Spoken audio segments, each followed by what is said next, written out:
people filter in. No problem. So it's a pleasure to have Professor Balaji Rajagopalan to give a talk on one of the things he works on. He actually gave me an option of different talks. And I just chose, I mean, all of them sounded very interesting, but I just chose the one which is most interesting to me. So he's a professor at the Department of Civil, Environmental and Architectural Engineering, and also a fellow of Cooperative Institute of Research in Environmental Sciences at the University of Colorado, Boulder. And he was also a former chair of the department during 2014 to 2022. So as is clear from this anecdote I just mentioned to you, he has diverse interests spanning hydroclimatology, water resources management, the Indian summer monsoon. So in fact, I think a couple of years back or before the COVID. Since 2010, I've given like 4 or 5 talks here. He's given multiple talks on modeling the Indian monsoon in IMSC. So many of us remember him for those talks. And paleoclimatic and stochastic hydrology and so on. And he's been a fellow of the American Geophysical Union, the American Society of Civil Engineers, and he's also a winner of the Fulbright Climate Fellowship in 2023, most recently. So, Mr. Balaji. Thank you very much, Sitabra. It's wonderful. Thank you all very much for coming. I know there's so much happening this week with lots of seminars and talks. So I really appreciate you taking some time, and hopefully it'll be interesting and provoking, thought-provoking. As Sitabra mentioned, I've been visiting IMSC since 2010, but I was actually coming even in the 90s when I was a grad student. My cousin and mentor Venkatesh Raman was here since 91, and I would come and sort of hang out in this lovely campus. But it wasn't until 2010 where I gave my first talk, Chennai Science Club. That's where I gave a talk on monsoon. And since then I've had several talks. Shankar was my host. He was also doing some work on climate and glaciology and things like that. And most memorable, of course, is the Bays by the Bay conference, for which I was invited for your 50th celebration. And so I still remember Rahul, Ranajai were organizing that. So I am doing some Bayesian after that and even before that, but now recently quite a bit, so there'll be some flashes of that. But otherwise, this talk is something purely a labor of love. So before I start, I want to put out all the collaborators who were with me on this labor of love. And students, postdocs, Emily Gill, who did work I'll be presenting. She's now a senior data analyst at Zillow.com.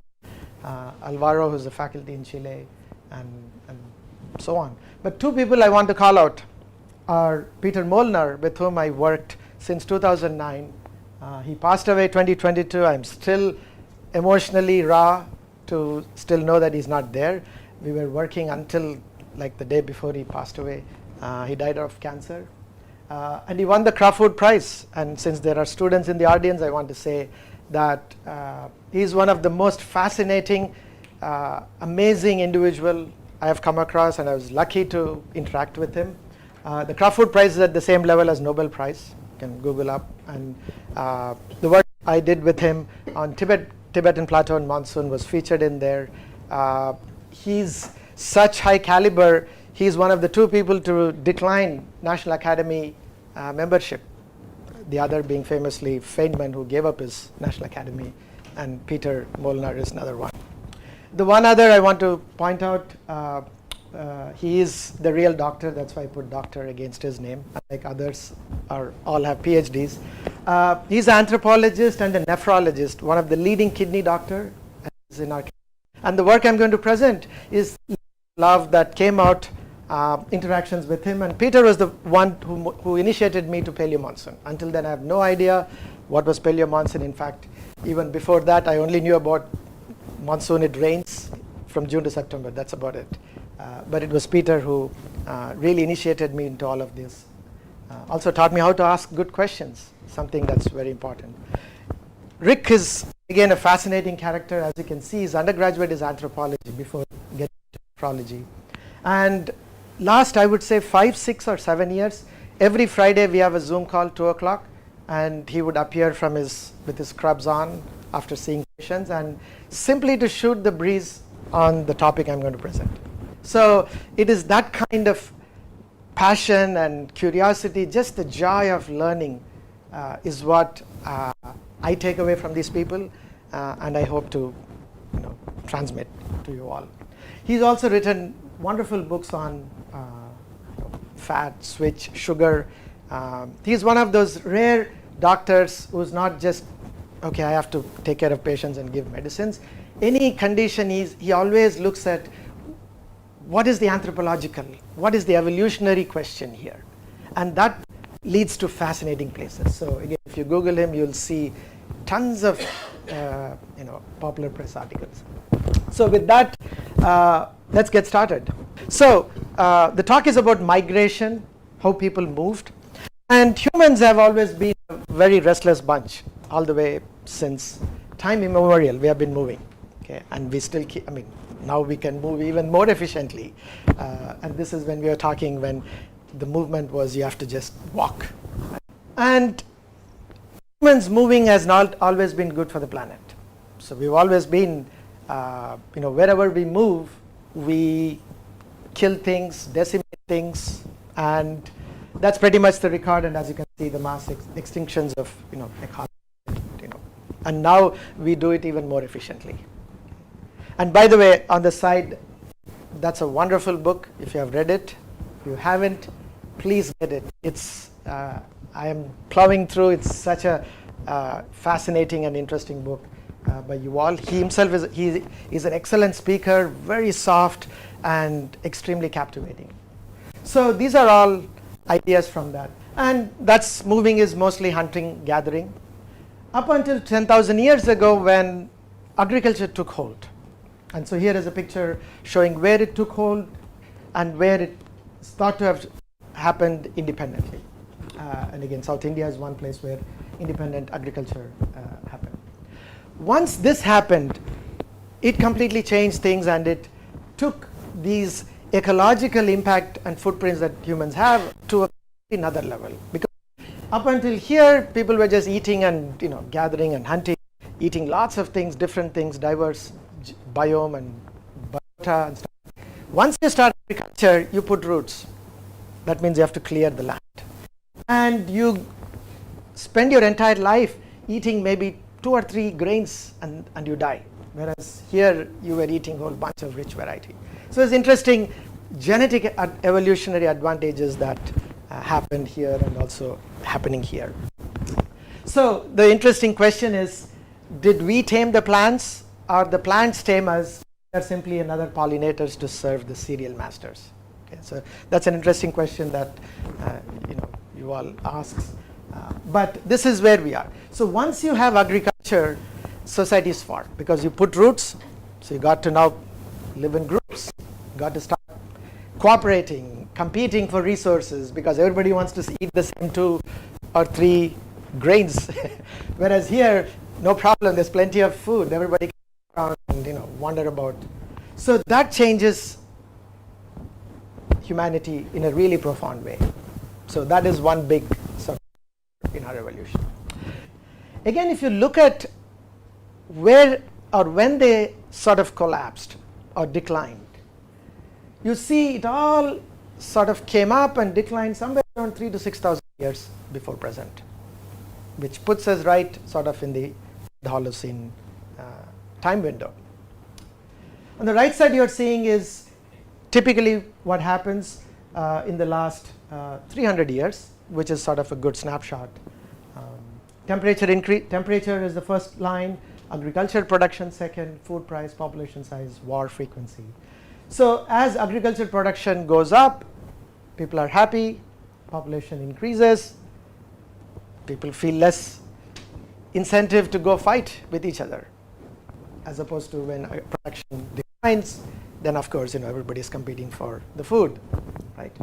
And a point I want to make here is after the advent of agriculture, these societies and civilizations have all largely developed. Of course, it has also led to a lot of arts, music, culture, they were the foundations for a lot of the human mental development that we see in all spheres. But at the core of it, they were all agrarian societies. Okay, so which means you are at the vagaries of climate in a way that humans were not prior to agriculture, because there, if one is less food, you just move around and go somewhere else. But here, you're put on routes. You just can't simply pack your bags. Okay? And so that makes a big difference in the way societies have evolved and shaped, and also in the way migration happens. Okay. Holocene, very quickly during that time, this is just, since it's a little bit of a physics audience, I have to put the obligatory slide. Basically, what it is that the tilt of the Earth, you can see 23.5 degrees. That tilt is not fixed, it wobbles. It wobbles on a time scale of about roughly 11,000 years. And so that is what is called the precession cycle. And when it wobbles on one side, as you can see in the top right figure, the northern hemisphere tends to be preferentially closer to the sun. And so it is much warmed relative to the southern hemisphere. And the bottom picture shows you the temperature, and you can see that during 6,000, 4,000, you do see these increase in warming in the northern hemisphere. Now, scientists typically use this period as what might happen in a warmer world that we are entering in or already entered. However, a big difference is the warming from mid-Holocene is very preferentially northern hemisphere. That is very different. Okay, but still, yes, please.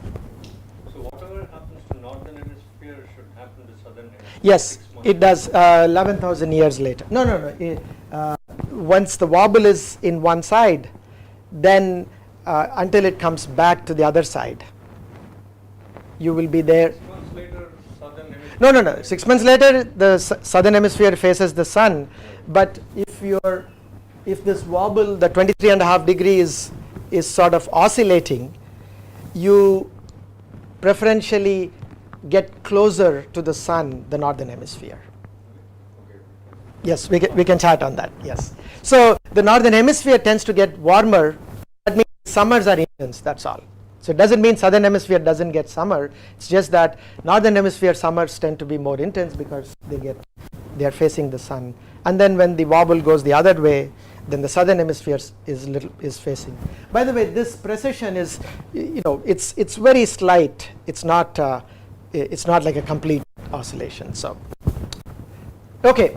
So two migrations that I want to sort of highlight and underscore and offer some hypotheses, and I'll go and based on some work we have done, I'll present some arguments. I think are persuasive, but let me see what you all think, and then we will have open-ended discussion. Sorry, I had one question. Yes. Yeah. So are you going to talk about why the decline in, like, for instance, agricultural production? It used to be higher, but then declined. So this is during the last 300 years. Yeah. Why did it decline? So there is climate variation. So again, in different parts of the climate related. Yes, it's all climate related because there's not much of until 1800. There's not much of irrigation or even large scale. You plant something and grow something somewhere else. But yes, these are largely, not largely, entirely climate driven. Population size decline is because of agriculture. Agriculture, also education, right? When people get educated, that's the side benefit. Then it grows later. Right. So there is always variations in growing, but the secular trend is due to those factors. But at the same time, of course, if you go into 1900s, where the population and then up into 2021st, it exploded. That is largely because people feel, people used to die. There was infant mortality where people would, kids would die by the age of 5. So you had to have more just so you hedge your bets, so to speak. Right?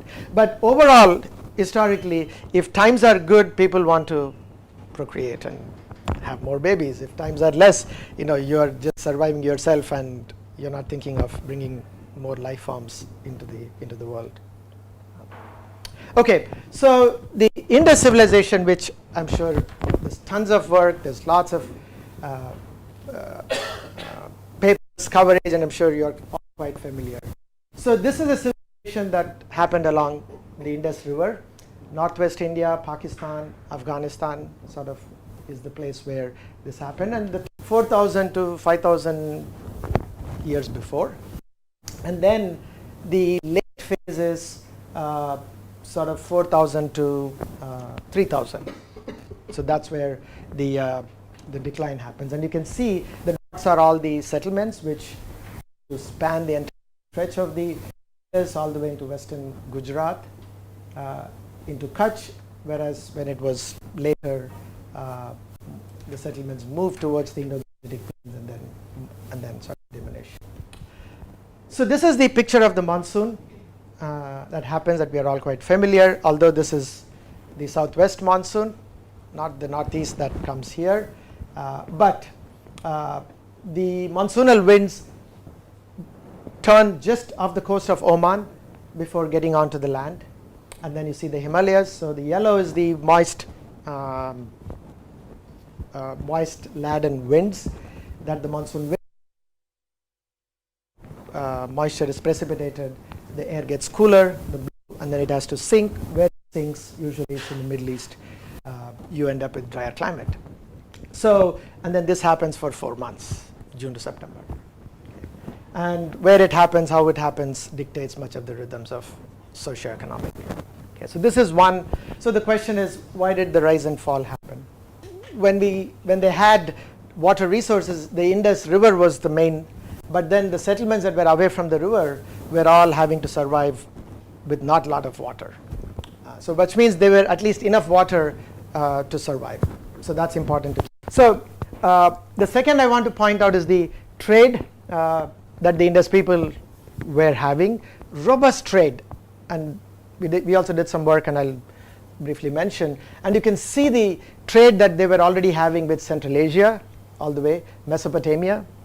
Of course, Mesopotamia is huge, the trade, and Lothal was one of the most active ports of the Indus time. Okay, so these people were, and I also want to point out that they were using the monsoon to do the trade. Okay. They built huge granaries, and you can see from Indus pictures, those were to store grains. Agriculture had the vagaries of monsoon rainfall, so they were quite familiar with that, so they stored grains, and which means they're also vulnerable to climate. The trade is very interesting. The exports, they would export all these very fine crafts and jewelry, very high expensive but low bulk, and then they would import grains and raw materials from all these other places so that their tradesmen could build all of these wonderful things and sell. So it is akin or very similar to what we see in modern day, or subsequent, even during the British time and other, but even now, right? So where this kind of trade helps them survive. So they would get these grains and raw materials. So they were quite they were quite aware that you're staying in a very marginal place. Yes, it's wet, but it's not like tropical jungle wet. So the lines, the trade routes? These are all, so this is the Indus civilization area, and the lines are all trade routes that they had, and those are all recorded. There's a lot of documentation, particularly with Mesopotamia. There's tons of documentation. This is going to be my only slide on the monsoon, since it's not a monsoon talk, but I just want to point out that among all the places in the world, Indian monsoon is the unique in terms of its being true to the word monsoon. So the word mosam in Arabic simply means change in winds. Nowhere on the planet where the winds literally change 180 degrees. So this is what you're seeing on the top is the wind in January. If you go to windy.com or windy.tv, you can see the winds, and they'll be doing this. In June, they flip, and June to September, they do the other way. And because of this, in every other place, there is some reversal. In fact, I even joke whenever I give monsoon talk to my Western audience or friends, they all have monsoon envy, because everybody wants to have a monsoon. And what do? They just call their summer rains monsoon, which is not monsoon by any stretch of the imagination, but they do it because hardly there's any wind reversal, excepting they get some winds from the south and so forth. But this is the only place where, when you think of monsoon, this is what you need to think of, the reversal that happens only here. And this is not any surprise. People for millennia were using these winds to do trade from Middle East all the way to East Asia, and it's also sometimes referred to as the Maritime Silk Road. Okay, so that's one I just want to put a pointer there, put a marker, and we'll come back. The second migration, this is something purely from Rick Johnson and John Fox. 2019 is a fantastic paper in Science by Narasimhan et al., population geneticist, where, and by the way, I'm sure the audience here knows more than I do, that area is really exploding. Up until recently, anything on these you have to look for archaeological digs, okay, and so you had very limited things to work with. But now with population genetics and DNA mapping and being able to put time on the DNA, it opens up new fascinating areas and also sheds new insights and lights.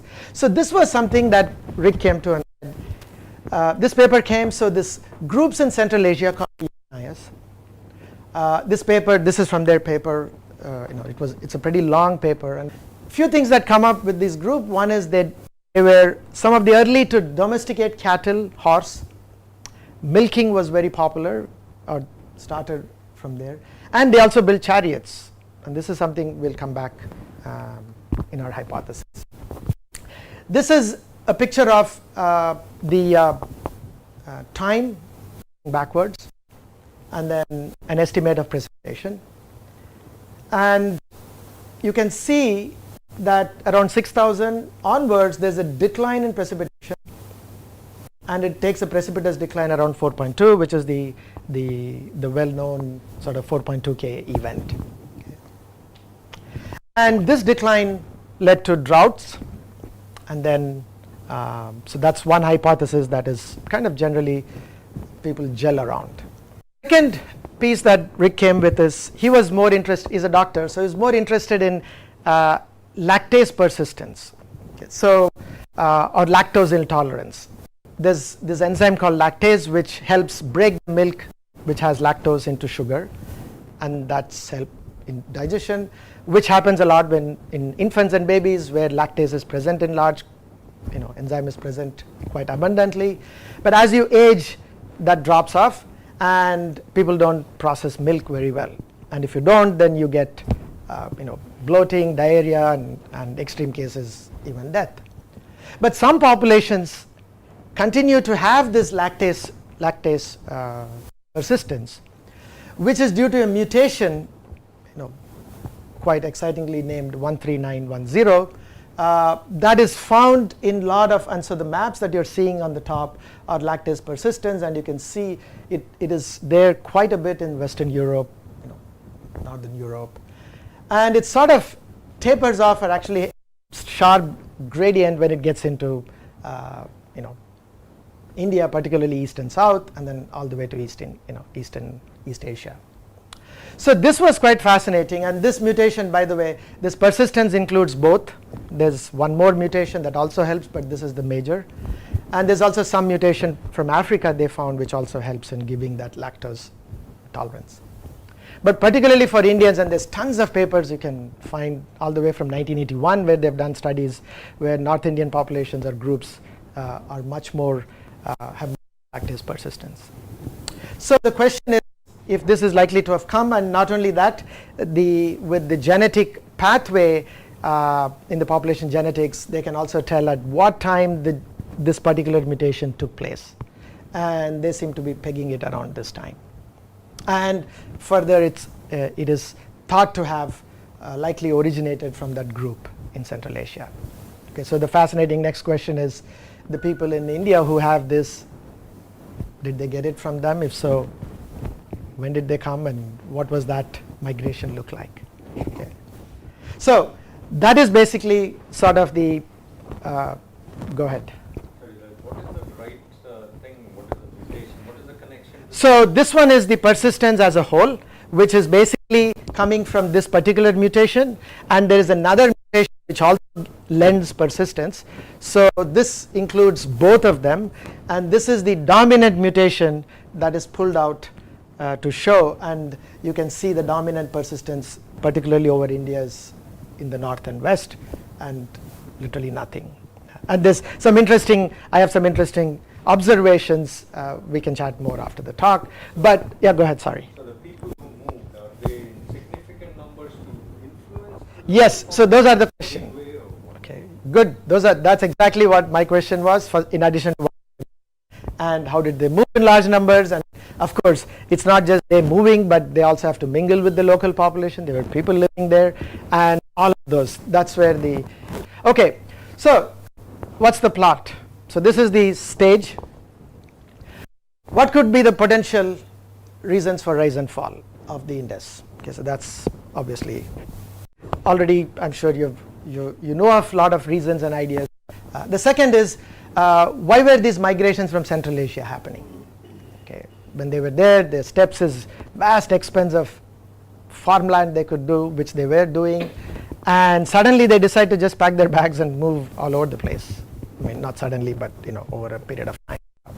Okay, so those two. So our hypothesis is that there's potentially a climate connection. Okay, the script, we present two hypotheses, so which I'm going to put. One is the rise of the Indus civilization due to wetter conditions over India. Okay, obviously, if civilizations have to thrive, you need water. Okay, so obviously, if it was wetter than where it is, the current day is, because the current day it is sparsely populated. In fact, parts of it are also desert. So that's monsoon variability. Two, the migration from Central Asia catalyzed by strong north-south gradient in wetness. Okay, so if they have to move particularly to the south and east from where they are, they should know that it's probably wetter. So hey, let's go there. There's greener pastures and more water. So that's our hypothesis on the script. So we got to investigate. Okay, obviously, there's no measurements that recorded weather from 5,000 years that we have access to. So we have to now do some detective work. So that's our investigative tools in service of these hypotheses to answer these two questions. Okay, that's what will be the rest. So your second point, I mean, that only explains why the migration from Central Asia happened. What about the fall of the IBC? Yes. What does that say about it? That's here. And so they are both, okay, yes. But it was this or this? No. These are two hypotheses we propose as a way to sort of see if there could be the same culprit that encompassed these two regions to result in this. Okay, so no, they are not either or. So really quick primer on paleo. As I said, there's no thermometers, there's no weather measurements back in time. At most you can get maybe 50 years, 100 years of weather data. That's about it. If you want to say something about it was wet 1,000 years ago or 5,000, you got to look at someplace else. So that means you are literally doing detective work as in Sherlock Holmes style. The first is this common proxy. So obviously, when you don't have direct measurement of something, you got to have proxies. So that's why they're all called proxy data or paleo proxy data. Okay. Magnesium, calcium, and essentially what is done, this is marine cores. You can get up thousands to millions of years. So as you can see in the picture at the bottom, people go in ships, they drill just like they drill for oil. So they drill and then they take a core out, and the cores are shown on the right side. And notice that they are banded. So the way to think of it is they usually drill near the continental shelf. So there's river or water draining from the landscape into the sea or ocean, brings in sediments. Next year sediments come on top of that. The third year sediment comes on top of that. It gets compacted, and then you pull a core, you'll see these banded of sediments. That's what it is, sort of the current year, and down it's back and back in time. Wonderful, excepting sediments are not in neatly packed bands like, say, tree rings, which I'll talk about just in a bit. So they'll take sample from each of these sediment, and then they do these geochemical analysis. So they look at magnesium and calcium ratio, and that maps onto the temperature of the water at that time. Okay, so they map onto that. There's also alkanones. These are planktons that produce saturated alkanones, saturated polymers, and the degree of saturation again is related to temperature. Third one is boulloides, which are also plankton formation. They bloom in places where there is strong upwelling and cold waters. Okay. And so in each of these bands they can count how many boulloides were there, and that indicates whether you are in a cooler place or less cooler waters. Okay. So that's one set of proxies. So these are based on marine core sediments. The second set of proxies is land based.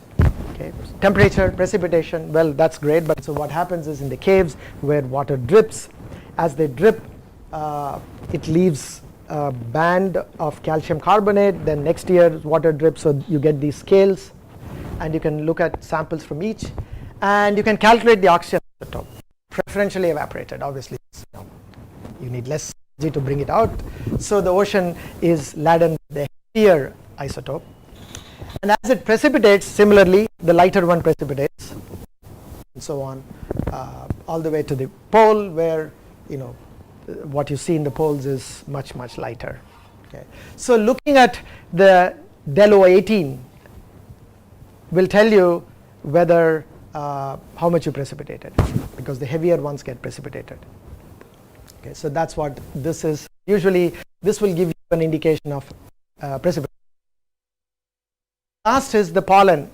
Right. So in each of this is usually in lake sediments. So if you go to lakes, dried lake beds, you drill, and there, of course, the sediments are based on water that flowed into the lake, but then along with it flows the pollen, and so they look at the concentration of pollen in each band. If there was more pollen in a particular band, that means that particular year was wetter and milder. So that's what you then infer the climate.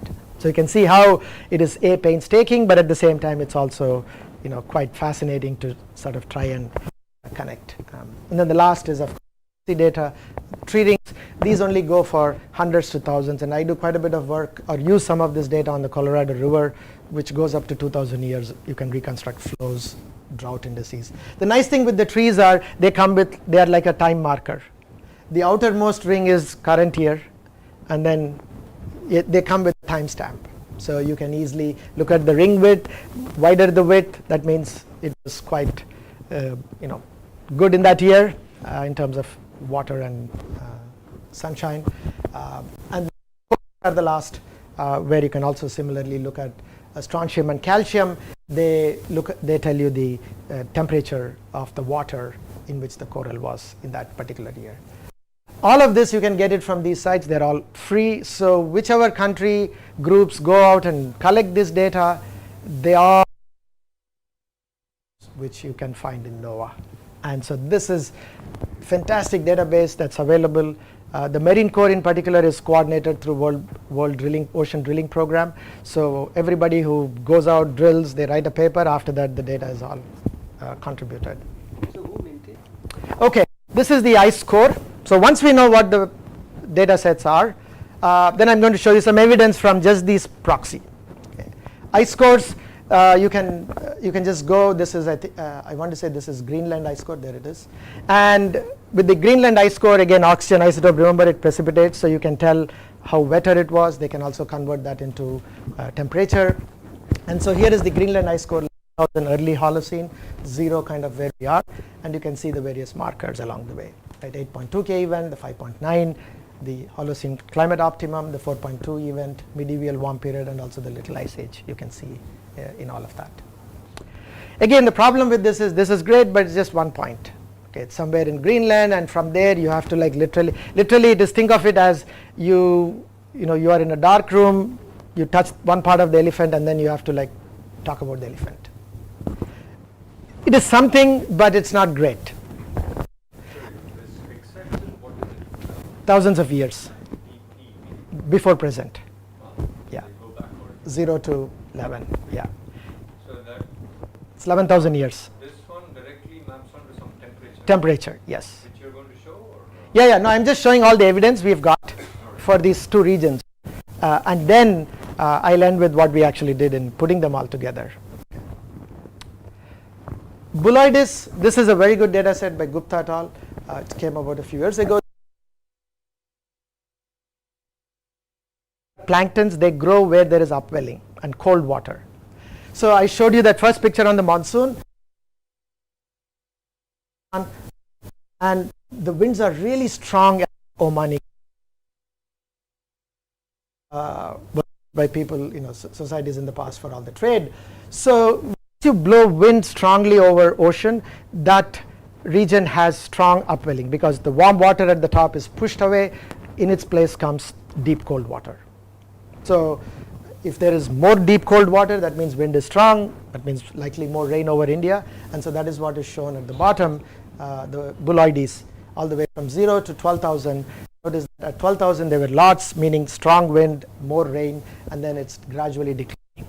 So already it gives you some hint of, again you can see 4,000, 5,000, where these are all the various land proxies that are available, and each one does various things. There's lake sediment, caves, peats.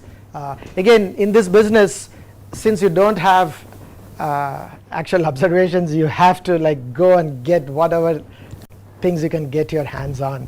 It's just like detective work, right? You don't leave any clue unturned, as they say, or stone unturned.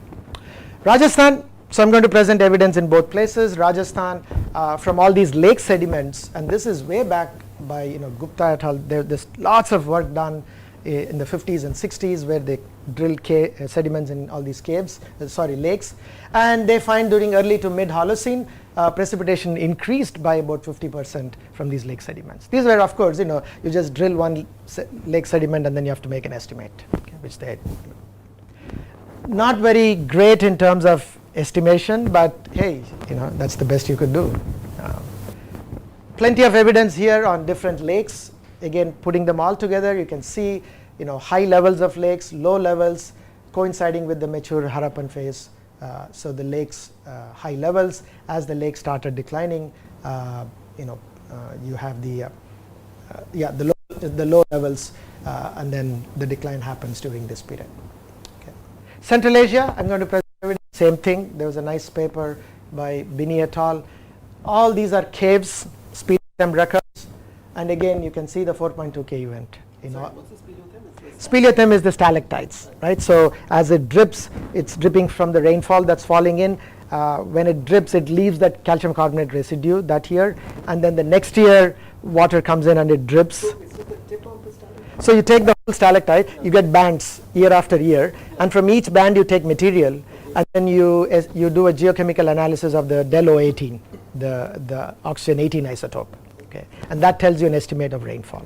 And so 4.2K, these are various caves and surrounding the Mediterranean, etc. Last part, suspect. Okay, we know it's wetting there, drying there. So I'm going to quickly go through all it is the phenomenon of the tropical Pacific. You're seeing up there, just to orient you, the right-hand side is Pacific. West is Australia, New Zealand, Australia, Indonesia, Sumatra. Typically, from basic geography class, you have easterly winds. Winds blow from east to west in the equator. That's what are called the trade winds. They blow throughout the equator. And as a result, because the wind blows strongly off the coast, so it's cooler here and it pushes the warm water and piles them up in the West Pacific. So it's very simple. That's what typically happens. And that's why you have all the rainforests in Indonesia. And that's why you have Atacama, surprising. And what you're seeing at the bottom is the thermocline, meaning the imaginary line that separates warm water at the top and cold at the bottom is very shallow in the east, deep in the west. Okay, this is normal condition. This is what happens. So you get a lot of rain because there's warm water pooled up in western part. You get tons of convection, more rain. Occasionally, this winds just slow down. Okay. How come Australia is so dry? Which part of Australia? That's central part. So you're going south, right? So much of this we are talking about.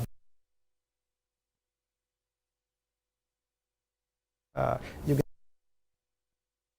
automatically. Here it's very close to the El Nino, so they see this part and they always get, if there is El Nino, the now wet. So if you go south and east,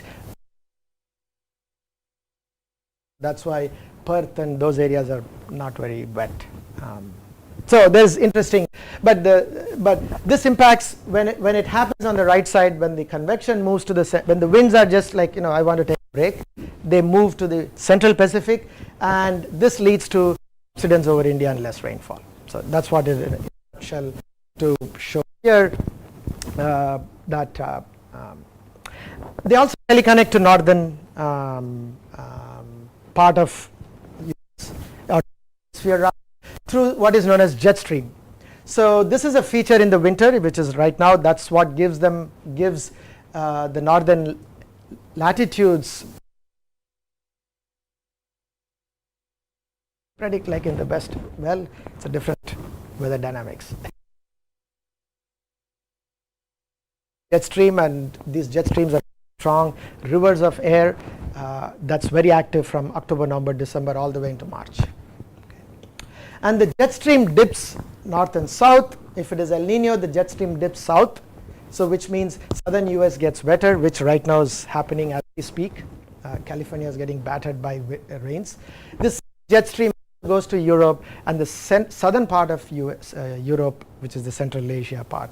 The jet stream moves north, so wet happens in northwest US, drier in the south, and similarly drier.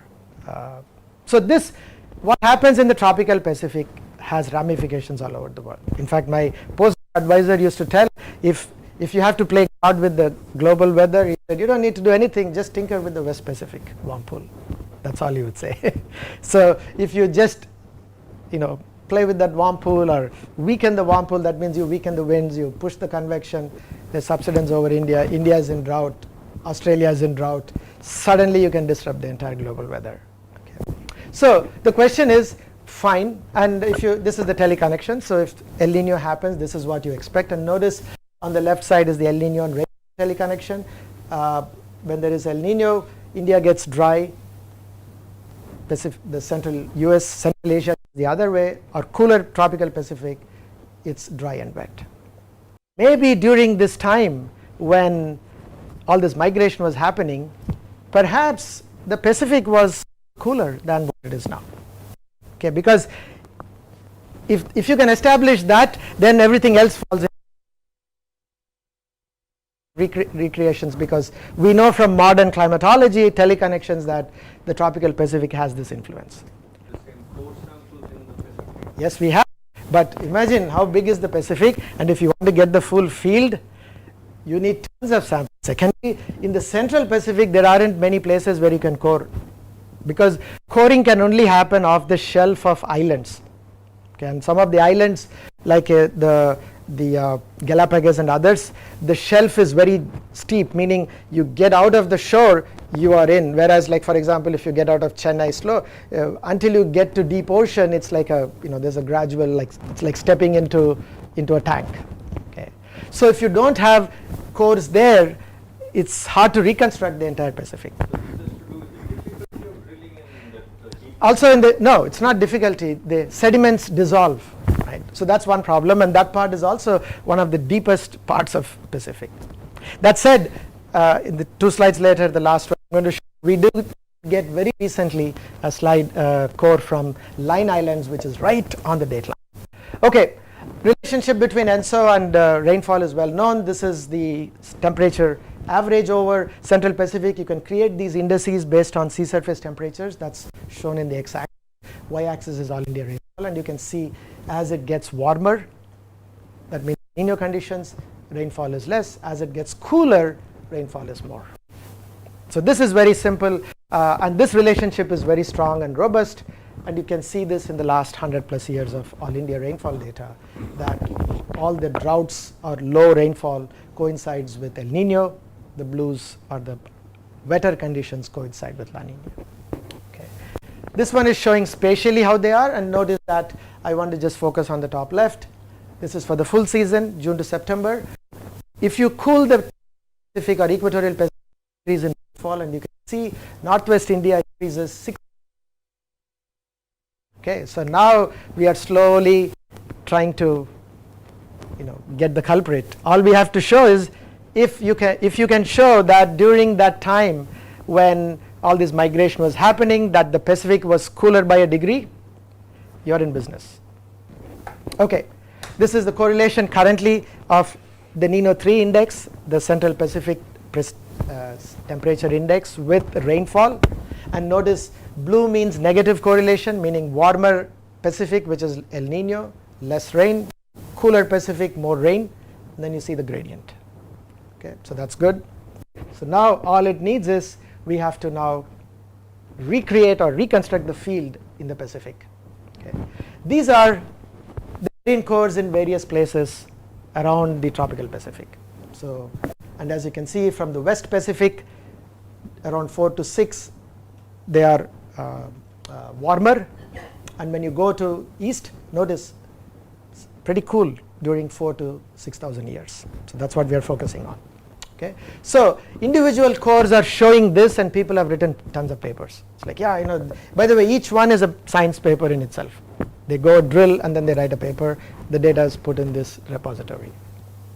Now with one drill you can't, but that's what they do in paleoclimate. They go get the data and then they write they put a piece of story together, which is not unreasonable, but still, if you don't have the field, it's hard to know that maybe it was just cooling here and not this entire place, because if you want to affect rain over India, remember it will be large scale. You can't cool some. Okay. So this is where we are. Exactly, right? That's what gives you the El Nino or La Nina picture. Remember the normal condition was warmer West Pacific over Indonesia and cooler East Pacific. If you make that stronger, much cooler in Easter means much warmer in the West. Okay, so that's what we are going for. And when El Nino happens, that cooling reduces, so you end up with warmer. That means you end up with cooling. By the way, we are all talking anomaly. When we say warm and cool, it's not actual degrees, it's anomaly, meaning same thing you can see here. So these are all the cores that we have from the repository. So what we then decided was, let us use some statistical learning techniques to try and recreate the field back in time. Okay. So this in a set of 2 papers. So this is just to point out that individual cores, you will have data like this.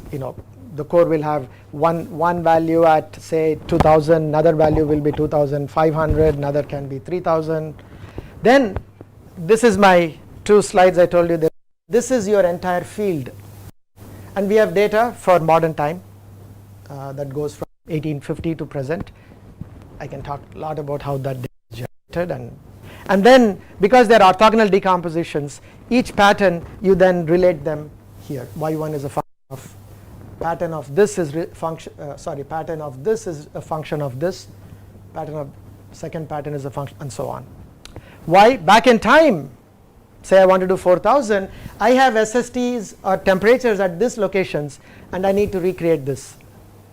So I'll then use these equations to recreate patterns. So very simple sort of idea. It's linear decomposition. And then if you have 2 fields, instead of doing each pattern by pattern separate regression, you can put them together, which is what is called CCA or canonical correlation. So these are fairly, this is something we would teach. My advisor is to tell people breathe in this thing, but now suddenly these are all called machine learning techniques for whatever reason. So there you have it, machine learning. So this is the field when you do the composition. So eigenvector 3 modes explain 90% of the variance. Not surprising. So these are all the temporal patterns, spatial patterns, and then we relate them. Then we similarly for zonal wind also you can recreate. I'll go directly to the reconstructions that we had in that paper. So this is bottom is 10,000. Central Pacific was much cooler. Okay, and as you can see, 4,000 it's cooler by minus 0.6. So not quite a degree, but 0.6 degrees cooler than present. map to that picture I showed you with northwest, 1 degree you get 60 to 100%. So 0.6 right there you get 50-60% increase than normal, than current rainfall. Okay. Just back of the envelope if nothing else. Now only problem in these is it's weak. Notice that left side you're not getting that warming. I mean there is a gradient. So in our paper we argued about the gradient is important, but still the fact that the paleo records were showing warming in the west as you would if you cool the east, but this technique had that limitation. So lastly we did the Bayesian as I was mentioning, and this is a paper that's in review. So here you asked the core in the Central Pacific. So 2021 we got a new core from these island which are called Line Island right on the date line. Okay. That coupled with our Bayesian hierarchical model where we use where we model the entire field together simultaneously, so you can get the posteriors, you can get uncertainties, and we did this, and notice you get the warming, you get that strong context. Not only that, this cooling keeps on reducing as we would expect. Go to 4K, right around the mid Holocene there's an increase in the cooling before it then continues its decline. So more than a degree cooling in the Central and Eastern Pacific, warming here, so you see this nice La Nina like pattern, and 1 degree means over the Indus region we are talking at least 60 to 100% increase in rainfall than where they are now. Okay. And what we argue is that that is enough to sustain lakes. In fact we have a paper that we already did where we looked at Lake Sambar. Lake Sambar with 40% more rainfall will be about 5 to 6 meters. And so if you have been to Rajasthan for instance, yeah, people live on just small playas with water, right? It's only when they disappear then significant cooling along with distinct warming in the west. This was something that the paleo proxy data were all telling us, but we were able to show it. So this is in review, this is hot off the press. Adding this thing maybe from 0.6. Not adding, it's both, it's adding this and Bayesian. But removing the other one, is that statistically consistent with what you infer from here? No, because you still have Bayesian, which does much better in capturing some nonlinearities which the traditional straight eigen decompositions didn't. Yeah, but it seems like a different like conclusion. No, you still have the cooling in the, that's How many degrees is different conclusion? Oh yeah. So Certainly the statistically, what you would expect. in fact from the proxy data, the marine cores, you expect something like this. But what we offered in that paper in 2016 was the first time there was even an attempt at taking all these point random proxy data into a framework to develop and recreate the field. But in some sense then error bars there should have been big. Ah. In that, or We do you have an estimate of that? In the paper we do, and that method is extremely difficult to get error bars, and we did put error bars, but those error bars tend to be highly overconfident. Okay, whereas here error bar which is quite broad, and that's the beauty more, but that's a good, I'm glad you picked up on that point. You can recreate rainfall over India, which we did from the linear model, so I won't do that, so let's skip. And last but not least, professor at RIT, he had a paper in chaos, you can look it up. It got a lot of attention where he took this cave data, Sahya caves right at the foothills of Himalayas, the Delo 18, which is the longest record of proxy, land proxy for India, and he subjected it to a nonlinear dynamics analysis. So meaning, you get the embedding dimension, you get the lag time delay using the Tokens embedding theorem and so forth. You can try and recreate the attractor, and so he did that, and what he finds is that the system lives in different regimes in the later late and pre-Harappan phase, and then this is the pre-Harappan phase, and then this is the mature phase. And so he shows that in this time series, and this got a lot of publicity that even using some more sophisticated nonlinear dynamics type analysis, you can see these kind of regime behaviors. So in other words, that change in climate was not just what people thought or felt from other evidence, but rather it is indeed a regime shift, if you will, in the rainfall system. So where is the transition happening? Around which year? So this is around 3,600. So that's around the late phase into the mature phase. So that will be about 1600 BC. That would be 60. No, this is. Yeah. And this is the last piece that we did. This came out in marine archaeology. As the rainfall is declining, so the Bouloides data that I showed before, and this is the winds over the Oman region. Right around this time, somewhere as it was declining, so between 4 and 3, or 3 and 4, or 3 and 4.5, there is tons of evidence of sudden burst in trade between Indus and Mesopotamia. And so anthropologists were, where is this trade? When it is declining, why are suddenly people trading, right? And it turns out that there was this little burst of elevated rainfall, and this is what they were trading on. And this was something interesting that we found in the course of writing this paper. Schneider was my anthropologist postdoc.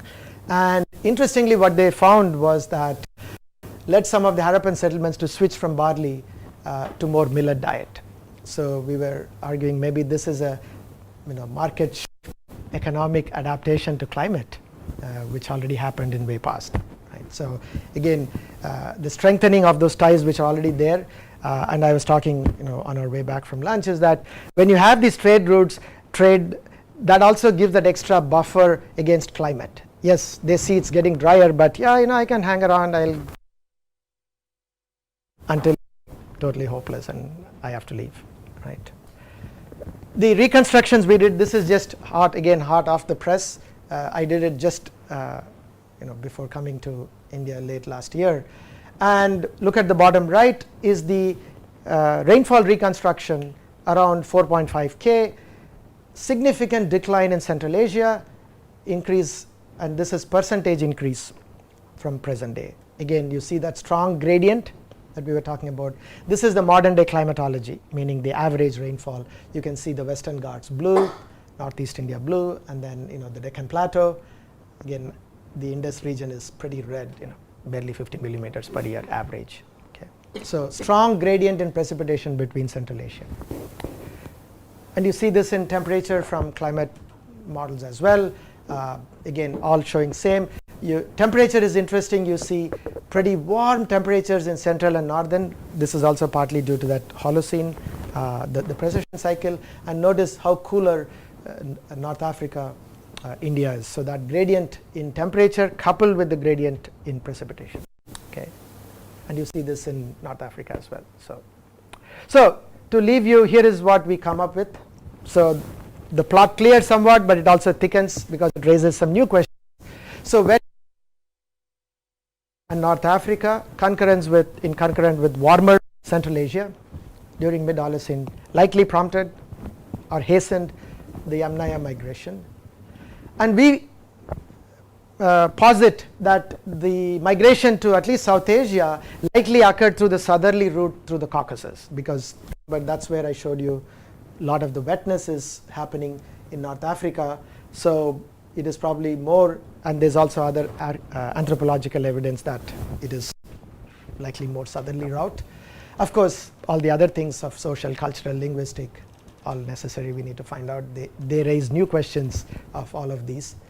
Environmental factors coupled with some of these unique attributes that groups possessed, which is taming of horses, particularly building chariots. They were the first, or at least recorded to have built chariots. That means it gives them advantage to go far, whereas other groups and so decline in rainfall during that's what in the post Harappan phase, everything is around the Indo-Gangetic plain. I think that's what I have. So I'll put this and you can read, and thank you very much for your attention and staying this long. Much appreciated. Yeah.